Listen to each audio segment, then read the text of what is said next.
हमारे इस खास सेगमेंट एक्सप्लेनर में आपका बहुत स्वागत है। मैं हूं आपके साथ शिवानी पांडे। एक्सप्लेनर में आज हम बात करेंगे इजरायल की। दरअसल इजरायल इस वक्त हमास के साथ युद्ध में है, ये बात हम सब जानते हैं और महीनों से ये युद्ध लगातार चल रहा है। लेकिन इस बीच कुछ ऐसा हुआ और कुछ ऐसा ऐलान इजरायल की ओर से किया गया जिसके बाद इजरायल की चर्चा एक बार फिर से होने लगी। इजरायल ने एक अलर्ट जारी किया है अपने तमाम दूतावासों के लिए जो अलग अलग देशों में स्थित हैं, जिसके बाद से अब दुनिया में खलबली इस बात की मची है कि आखिर इसके पीछे की जो वजह है वो क्या है, क्यों आखिर इजरायल ने ये एडवाइजरी और अलर्ट जारी किया है अपने तमाम दूतावासों के लिए। दरअसल हाल ही में सीरिया में एक हमला हुआ था और ये हमला सीरिया और ईरान मिलकर ये कह रहे हैं कि ये इजरायल ने किया। इस हमले में ईरान की जो सेना थी IRGC यानी इस्लामिक रेवोल्यूशनरी गार्ड कॉर्प्स, उसके एक सदस्य की मौत हो गई है। और क्योंकि ईरान और सीरिया बार बार ये कह रहे हैं कि ये जो हमला है ये इजरायल की तरफ से किया गया है, तो आने वाला वक्त इजरायल के लिए और ज़्यादा चुनौती भरा इसी वजह से हो सकता है, क्योंकि इजरायल अब ये मान रहा है कि इस हमले की वजह से, जो कि कहा जा रहा है, क्योंकि इसका खंडन खुद इजरायल ने किया है कि ये हमला उसकी ओर से नहीं किया गया, लेकिन ईरान ये मानता है कि ये हमला उसी ने किया। तो आने वाले वक्त में ऐसा हो सकता है ईरान की सेना के जो सदस्य मारे गए हैं उसका बदला ईरान इजरायल से ले। तो आने वाले वक्त में युद्ध भी छिड़ सकता है और कई सारे हमले भी उसकी ओर से किए जा सकते हैं। बाकायदा इजरायल को इस बात का भी डर है कि उसके दूतावासों में जितने भी उसके सदस्य हैं, जितने भी उसके बड़े अधिकारी हैं, उन पर भी ये पूरी जो साजिश है वो ईरान की ओर से रची जा सकती है और आने वाले वक्त में उनको भी मौत के घाट उतार दिया जा सकता है।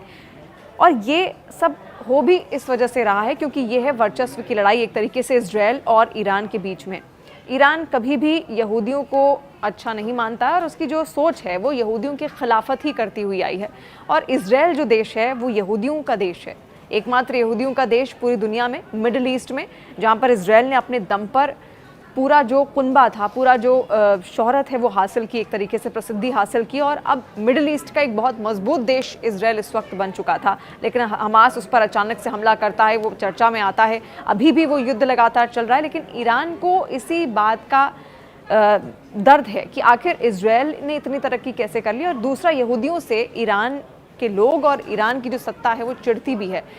यहूदियों के अलावा तमाम जो पश्चिम के देश हैं उनसे भी एक चिड़न और ईसाइयों से भी एक चिड़न ईरान के अंदर है। और इसी वजह से वो कई बार उसकी ओर से हमले के प्रयास किए भी गए हैं इजरायल के ऊपर, इजरायल के लोगों के ऊपर। और एक बार फिर से इसी वजह से अब इजरायल को इसी बात का डर है कि उसके जो तमाम अधिकारी हैं, अलग अलग राजनयिक जो उसके अलग अलग देशों में हैं, उन पर भी यह हमला हो सकता है। और इसके अलावा उसने ये भी कहा है अपने तमाम राजनयिकों से, तमाम बड़े अधिकारियों से जो देश के बाहर हैं, उनको ये एडवाइजरी जारी की गई है कि वो किसी भी सार्वजनिक कार्यक्रम में हिस्सा नहीं ले सकते हैं। तो ये बड़ी बात है क्योंकि इजरायल ने जब ये एडवाइजरी जारी की तो दुनिया में एक तरीके से खलबली इसी बात की मची कि अचानक से ये करने की वजह क्या थी। और दूसरा, हमास के साथ उसका युद्ध पहले ही चल रहा है, तो ऐसा भी हो सकता है कि ईरान हमास के साथ मिलकर एक नई स्ट्रैटेजी तैयार करे और इजरायल को उस खतरे में डाल दे।